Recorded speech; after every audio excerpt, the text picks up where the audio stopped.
ये कहानी है साल 1976 की, जब कैप्टन गॉर्डन कुक अपनी पत्नी मैरी और 2 बच्चों सुजैन और जोनाथन के साथ एक समुद्री यात्रा पर निकलते हैं। उनका शुरुआती सफर काफी अच्छा गुजरता है, पर अचानक मौसम बिगड़ने लगता है।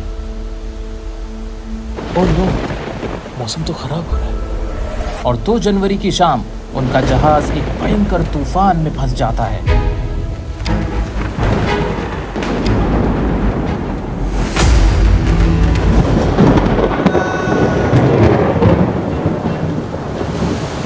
कैप्टन गॉर्डन अपने शिप की स्पीड कम करने की कोशिश करते हैं और किसी तरह जहाज को बचाने में लग जाते हैं।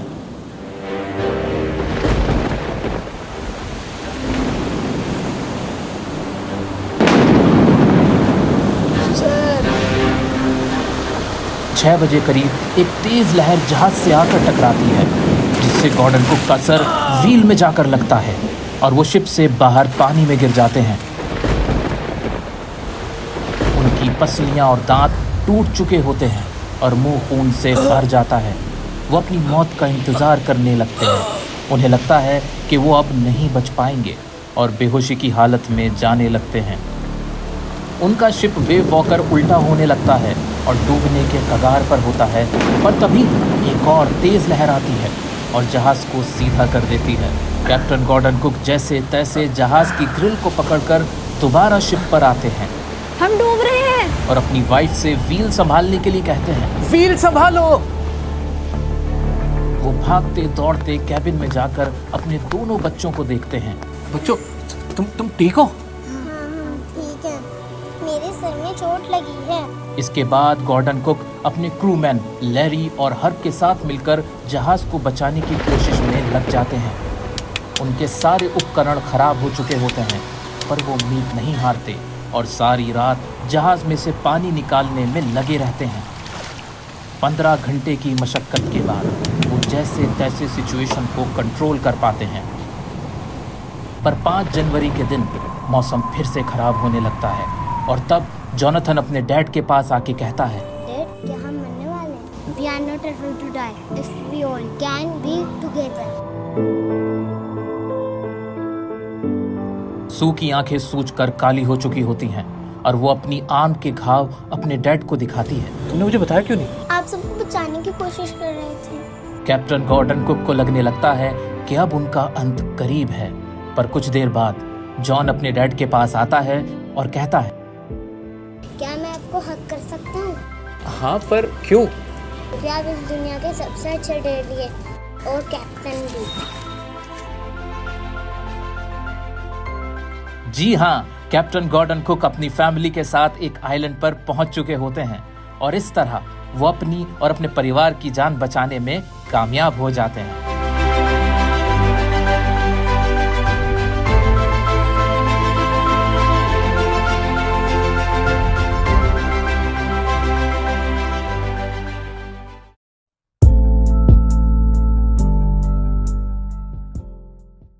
क्यों, मजा आया ना? हाँ, ऐसे नहीं, कमेंट में लिख के बताओ मुझे यस मजा आया कि नहीं। क्या प्रोग्राम दिखा दिया तूने?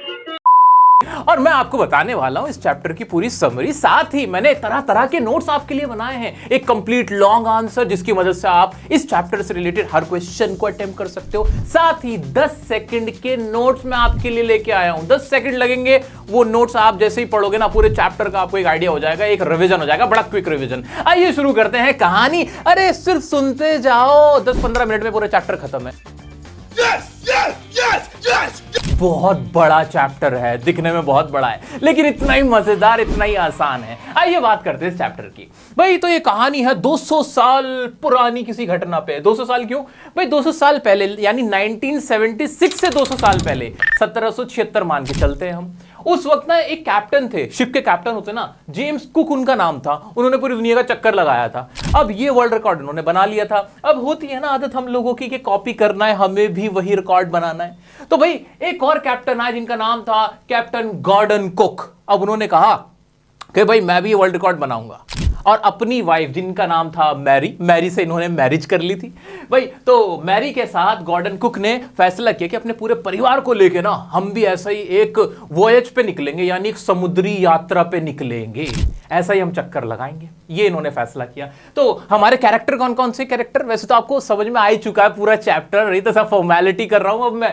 भाई गॉर्डन कुक है और भाई उसकी वाइफ कौन है, मैरी, इनके 2 बच्चे, 6 साल का जोनाथन और 7 साल की सुजैन। याद आ गई ना? हाँ, यही 4 कैरेक्टर मेन तो यही थे। और कौन था इसमें, इन्होंने ना आगे चलकर 2 क्रूमैन, मतलब ऐसे ही बंधुआ मजदूर बेचारे, उनको भी हायर कर लिया था कि भाई तुम भी आ जाओ, तुम भी मरने चलो हमारे साथ, है ना। जनता माफ नहीं करेगी। समुद्र में जा रहे यार मरने पूरे परिवार को लेके। तो उनका नाम क्या था, लैरी था, एक का नाम दूसरे का हर्ब था, जिनको इन्होंने हायर किया था। तो टोटल कैरेक्टर इस पूरी कहानी में इतना ही है। अब इन्होंने क्या किया, इन्होंने ना 16 साल तक ट्रेनिंग ली, पूरी उसकी तहकीकात करी, रिसर्च करी कि हमें कहां से निकलना है, कहां पे रुकना है, कहां पे जाना है, वो सारी प्लानिंग करी, ट्रेनिंग करी, ठीक है। उसके बाद इन्होंने एक जहाज भी अपना बनाया जिसका नाम था वेव वॉकर। वैसे ये जहाज मैंने अपने इन हाथों से बनाया, कैसा लगा जरा मुझे बताना जरूर। माशाअल्लाह, सुभान अल्लाह, क्या कारीगरी है। ठीक है, तो ऐसा वेव वॉकर इन्होंने एक जहाज तैयार किया जो कि कितना बड़ा था, 23 मीटर तो लंबा था, लॉन्ग था, और 30 टन भारी था, एक बहुत बड़ा। 23 मीटर समझ रहे हो, तकरीबन 75 फीट, 75 फीट लॉन्ग एक जहाज इन्होंने तैयार किया। भाई पैसे वाले लोग थे, इतना बड़ा जहाज वरना आएगा कैसे, ठीक है। तो भाई बस पैसे वाले लोगों को कुछ ना कुछ तो तफरी करनी होती है, इन्होंने वही करी कि पूरे परिवार को लेके एक महंगा सा जहाज खरीद के, बना के, लोगों को हायर करके निकल पड़े कहां पे, समुद्री यात्रा पे। उसके बाद इनके साथ क्या क्या हुआ वो मैं आपको बताता हूं। तो दोस्तों हाजिर है आपके सामने एक ऐसा लॉन्ग आंसर जो मैंने आपके लिए अपने इन हाथों से लिखा है, और इसकी खासियत यह है कि मैंने इसे इस स्टाइल में लिखा है कि एग्जाम में जो भी क्वेश्चन इस चैप्टर से आएगा आपको उसका आंसर आता होगा। आइए देखते हैं। इन जुलाई 1976, जुलाई 1976 में क्या हुआ, the narrator and his wife plan A voyage around the world. भाई नरेटर कौन है, कैप्टन गॉर्डन कुक, और उसकी वाइफ का नाम क्या है, क्या बताना पड़ेगा, अब तो सबको पता है भाई, है ना। भाई उन्होंने क्या प्लान किया, एक वॉयज इंपॉर्टेंट वर्ड है, इसका मतलब क्या होता है, समुद्री यात्रा, कि पूरी दुनिया का हम चक्कर लगाएंगे, समुद्री यात्रा करेंगे, ऐसी एक जर्नी, ऐसा एक वॉयज किसने प्लान किया, कैप्टन गॉर्डन कुक और उसकी वाइफ ने। साथ में कौन कौन गया उनके along with their 2 children and crewman. Children के नाम क्या थे, याद है ना? हाँ जी, आगे बढ़ते हैं। They get a ship named wave walker. भाई उन्होंने एक शिप लिया जिसका नाम क्या था, वेव वॉकर, उसका नाम रखा। वेव वॉकर अभी तो देखा है हमने। आगे बढ़ते हैं। They started their journey from Plymouth England. असली कहानी यहां से शुरू होती है, यह है याद रखने की बात। उन्होंने अपनी जो जर्नी, अपनी वॉयज स्टार्ट करी, कहां से करी, इंग्लैंड, प्लीमथ नाम की एक जगह है, वहां से शुरू करी। आगे क्या हुआ, the initial part of the journey covering approximately 1,05,000 kilometers to Cape Town went smoothly। जो इनिशियल पार्ट था यानी शुरुआती जो सफर था वो तो आसानी से कट गया, लगभग 1,00,000 किलोमीटर वो केप टाउन की ओर चले गए, वहां उन्हें कोई समस्या नहीं आई। लेकिन समस्या आनी कब शुरू हुई, ऑन देयर सेकेंड ट्रिप, जब उन्होंने अपनी जो सफर का जो दूसरा हिस्सा शुरू किया उसमें दिक्कत आनी शुरू हुई। दे इनकाउंटर्ड स्ट्रॉन्ग गेल्स। गेल्स यहां पे इंपॉर्टेंट वर्ड है, जानबूझ के लिखा है मैंने गेल्स, मैं चाहता ना स्ट्रॉन्ग विंड भी लिख सकता था, लेकिन एग्जाम में जब गेल्स लिख के आओगे ना तो जो आपका कॉपी चेकर होगा उस पर इंप्रेशन अच्छा जाएगा। गेल्स याद रख लेना ना, क्रिस गेल से याद रख लेना, धुआंधार छक्के मारता है ना, इसका मतलब ये होता है तेज आंधी तूफान। अब वहां पे उन्होंने क्या देखा, जब दूसरा ट्रिप शुरू हुआ वहां पे एकदम से तेज आंधी आने लगी, तूफान आने लगा, हवाएं तेज हो गई, वो उन्होंने देखा। The size of the waves was up to 15 metre. और जो अब जब आंधी तूफान आता है ना तो समुद्री लहरें भी ऊंची उठती लगती हैं, और जो वेव्स थी वो कितनी 15 मीटर ऊंची वेव्स वहां पे आने लगी और उन्हें खतरा महसूस होने लगा। यहां तक पढ़ने में कोई समस्या, कोई दिक्कत है क्या? बिल्कुल नहीं। दिखने में लग रहा है कि एक पेज है, लेकिन क्या इसे रटना पड़ेगा? नहीं ना, सच से दिल पे हाथ रख के बताओ कि ये रटने वाली चीज है? सारी चीजें प्रैक्टिकल हमने देखी हैं। आगे बढ़ते हैं। ऑन December 25, क्रिसमस का दिन, इस दिन क्या होता है? They reached 35,000 kilometer east of Cape Town and celebrated Christmas together। भाई जो 25 दिसंबर को वो क्या करते हैं, वो किसी तरह 35,000 किलोमीटर तक तो आगे तक पहुंच जाते हैं खराब मौसम के बावजूद भी, और अपना क्रिसमस सेलिब्रेट करते हैं, न्यू ईयर सेलिब्रेट करते हैं, तब तक सिचुएशन बुरी नहीं होती। फिर आता है मनहूस दिन और एक मनहूस रात 2 जनवरी की। उस दिन क्या होता है? On Jan 2 the waves get gigantic. Gigantic एक वर्ड जानबूझ के मैंने यहां यूज किया है, एग्जाम में लिख के आना। जाइजेंटिक का मतलब बहुत बड़ा, मैसिव, ह्यूज। ये अब क्या होती है, जो लहरें होती हैं ना, जो वेव्स होती हैं, वो कैसे हो जाती हैं, ऊंची ऊंची हो जाती है, बहुत बड़ी बड़ी हो जाती हैं। They try to slow the ship down. वो क्या करते हैं, शिप को स्लो करने की कोशिश करते हैं। और इसके लिए वो क्या करते हैं, by dropping the storm jib. Jib समझते हैं, जिप क्या होता है, मैं आपको बताता हूं जिप किसको बोलते हैं। मैंने आपके लिए एक बहुत प्यारा सा वेव वॉकर बनाया था ना, इसके अंदर ये जो मैंने बना रखी है ना, ये पतंग जैसी जो होती हैं, इन्हें कहा जाता है जिब। उसको क्या करते हैं, लोअर डाउन कर देते हैं, थोड़ा नीचे की तरफ कर देते हैं, इसको ड्रॉप कर देते हैं ताकि जो तूफान है उससे बचा जा सके। वो ऐसा करते हैं। चलो जी, फिर क्या होता है, हाँ जी आगे। उसके बाद क्या करते हैं, और क्या करते हैं, और क्या इंतजाम करते हैं, and lash a heavy mooring rope in a loop. और रस्सियां ऐसे लूप में कस के पकड़ के बांध देते हैं अपनी तरफ से। कुल मिला के इंतजाम करते हैं कि जो बोट है उनकी, उसको बचाया जा सके। They carry life raft drills, attach life lines, don life jackets and oilskins. और सारे इंतजाम करते हैं, प्रिकॉशंस लेते हैं, लाइफ जैकेट वगैरह कर ले लेते हैं, एक ड्रिल करके देख लेते हैं कि लाइफ जैकेट सही से पहन भी पा रहे हैं कि नहीं, बचने के सारे इंतजाम वो करने की कोशिश करते हैं। 2 जनवरी की बात है। लेकिन फिर क्या होता है, सडनली एट 6 PM, ये सबसे इंपॉर्टेंट है, 6 बजे वो मनहूस घड़ी आती है। शाम के 6 बज रहे हैं, 2 जनवरी की रात। मेरे भी लगी थी ना वही 2 जनवरी। हाँ, ये वही 6 बजे का समय। क्या होता है, अब मैसिव बार बार लिख दिया मैंने, कोई बात नहीं, आप समझ लेना, ये मैसिव बार बार लिख दिया गया, कोई नहीं। अब मैसिव यानी बहुत बड़ी वेव हिट्स द शिप। बहुत बड़ी वेव आती है, शिप को हिट करती है, and the narrator is throne of from the boat. आपने तो देख रखी है सारी कहानी, ये सिर्फ लिखित में है, वरना आपने देखा था ना, ऐसे एक मैसिव वेव आती है, वो हिट करती है, और जो नरेटर होता है उसका सर जाके किसमें लगता है, व्हील में, और वो बोट से बाहर जाके गिर जाता है। Wave hits the ship and the narrator is throne of from the ship. ठीक है, इतना समझ में आया, क्लियर है, आगे बढ़े। ही एक्सेप्ट हिज अप्रोचिंग डेथ। वो अपनी मौत को कबूल कर चुका होता है कि अब तो मैं मरने वाला हूं। एंड स्टार्ट्स लूजिंग कॉन्शियसनेस, और अपना होश खोने लग जाता है। लेकिन वेव्स की ना एक खासियत होती है, अगर लहर ऐसे आती है ना, तो दोबारा ऐसे भी आती है। तो पहले तो शिप इस तरह से गिरा था, बिल्कुल डूबने वाला था, वो देख रहा था क्या कि मेरा शिप ना डूब रहा है। अचानक से वेव आई और उसने उसको ऐसे पलटाया। फिर क्या होता है, when the ship is about to overturn मतलब ऐसे पूरा ऐसे टर्न करने वाला था। फिर क्या होता है, a huge wave hit it again। एक huge wave आती है, उसको क्या करती है, hits it again, दोबारा उसको हिट करती है, turns it right back, दोबारा से वो यूं करते हुए सीधा हो जाता है। समझ में आई यहां तक की कहानी? जिसने इतना समझ लिया, बस हो गया, चैप्टर खत्म। और रही क्या इसके अंदर, आगे बढ़ जाए, आगे बढ़ते हैं। फिर क्या होता है, he suffers injuries in ribs and mouth। तुमने देखा था कितना मेरे मुंह से खून आ रहा था, वही कि उसको क्या होती है, इंजरी सफर करता है। जो हमारा नरेटर होता है, उसकी पसली टूट जाती है, दांत टूट जाते हैं, मुंह से खून आने लगता है। He grabs the guarding rails and gets on the ship। वो ना ऐसे रेल पकड़ता है और शिप पे वापस आ जाता है। अब उसकी वाइफ कहती है, भाई हम डूब रहे हैं, ऐसा बोलती है मैरी ऐसा बोलती है। लेकिन फिर वो कहता है, व्हील को पकड़ो, ऐसे पकड़ने को बोलता है। He instructs his wife to guard the wheel. He goes to his children's cabin where Sue informs about a bump on her head। ये बातें आपको बताई हैं। वो कैबिन में जाता है, जो उसकी बेटी होती है, सू उनसे कहता है तुम ठीक तो हो? तो वो बेटी बताती है कि मेरी आंख पे चोट लगी है। ये हमें बातें बताई थी। आगे बढ़ जाते हैं। And tries to save the ship, he ignores that. वो तब उनकी परवाह नहीं करता, वो अब बिना कुछ वहां से कहे फिर भाग जाता है बाहर की तरफ शिप को बचाने के लिए। अब असली यहां से शुरू होता है, जो आपका एग्जाम के पॉइंट ऑफ व्यू से बहुत इंपॉर्टेंट है बच्चों। ये जो यहां से शुरू हुआ है ना, क्रूमैन से, ये सबसे इंपॉर्टेंट पार्ट है इस आंसर का और इस चैप्टर का, कि राइटर फिर क्या क्या एफर्ट लगाता है जब जहाज डूबने लगता है। अब सुनो वो कहानी। भाई क्रूमैन क्या करते हैं, crewman start pumping out the water. पानी को बाहर निकालने की, पंप करने की कोशिश करते हैं क्रूमैन, क्योंकि जहाज पूरा पानी से भर चुका होता है।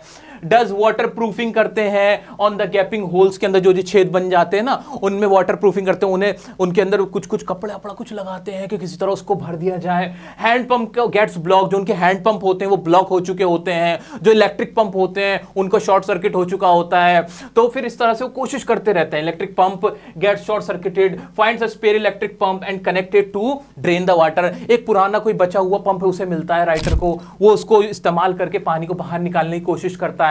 हैमर का यूज करता है, जो टिम्बर टूट जाता है उसको सही करने की, किसी तरह पानी को रोकने की वो कोशिश करता है। They all keep pumping, steering, repairing. वो सारे क्या करते हैं, सारे काम करते हैं पूरी रात, पंपिंग करते हैं, जहाज को रिपेयर करते हैं, sending radio signal, radio hello hello hello hello मेरी बात सुनो, वो कनेक्शन पहुंचाने की कोशिश करते हैं, लेकिन वो उनका कनेक्शन नहीं लगता क्योंकि वो एक रिमोट एरिया में होते हैं और हेल्प मांगते हैं। पूरी रात ये सब चलता है। क्या यहां तक किसी को कुछ समझने में दिक्कत? ये सब तो हमने देखा, हमने पूरी मूवी देखी अभी चैप्टर के स्टार्टिंग में, यही सब वहां होता रहता है। फिर क्या होता है आगे? Next, Sue has got swollen black eyes, showed a cut in her arms. Sue आती है, कहती है कि मेरे यहाँ कट लगा है। फिर वो राइटर पूछता है कि तुमने मुझे पहले क्यों नहीं बताया? वो कहती है आप सबको बचाने की कोशिश कर रहे थे, मैं आपको परेशान नहीं करना चाहती थी। ये 2 जनवरी की रात की बातें चल रही हैं, पूरी रात ये सब हुआ है, ठीक है। तो 2 जनवरी और 3 जनवरी के बीच ये बात हुई। आफ्टर 15 आवर्स, 15 घंटे ऐसे ही बीत जाते हैं।